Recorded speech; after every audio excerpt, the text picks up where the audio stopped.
Yeah, that's what happens, man. Oh my God! So we fast forward to SmackDown. As the Bloodline arrives at the arena, Roman Reigns brushes Kayla Braxton off when she asks about Jey Uso. Paul Heyman tells Kayla off for such a cold-blooded question, saying at this time they can't confirm or deny Jey Uso's presence in the Bloodline. We see later on in the show the Bloodline are backstage. Roman Reigns asks Jimmy Uso where his brother is. Jimmy says he doesn't know and he hasn't spoken to Jey. Reigns asks if he finds that disrespectful, that not only would Jey walk out, but not even communicate for a whole week, even when they have a title match next week. You don't walk out on your obligations, Roman says. And he asks Jimmy again if he's spoken to Jey. Again, Jimmy says he hasn't heard from Jey, but he knows Jey will be there. Jey needs some time to chill out.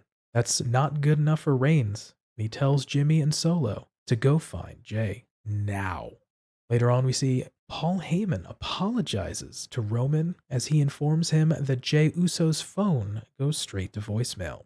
Jimmy Uso and Solo Sikoa return, and Jimmy has to admit their attempt to contact Jey has also come up empty. Roman fumes about the timing of it all, then apologizes to Jimmy for talking that way to him. Roman says he needs the Bloodline to be as strong as they ever were, because if they're not, there's no more ones to put up.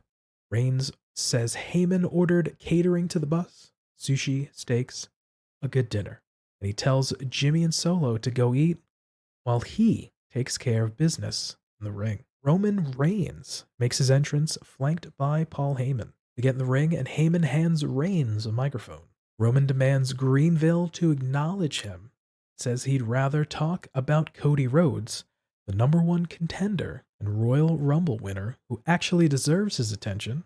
They want Roman to talk about Sami Zayn. He reminds us there's two sides to every story. In order to hear Roman's side of the story, they gotta go back to WarGames. Roman looked into Sami's eyes that night and saw everything he needed to see. What Roman saw was greed.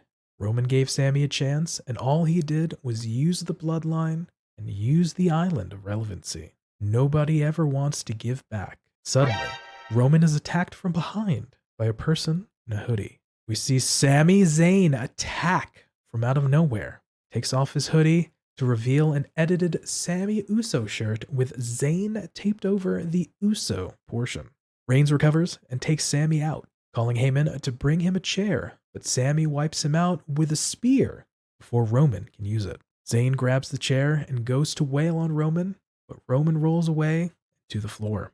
Sami gets on the mic and screams for Reigns and says Roman's wrong. Sami never wanted anything from him until now, because Sami's coming after Roman and the Undisputed Universal Championship.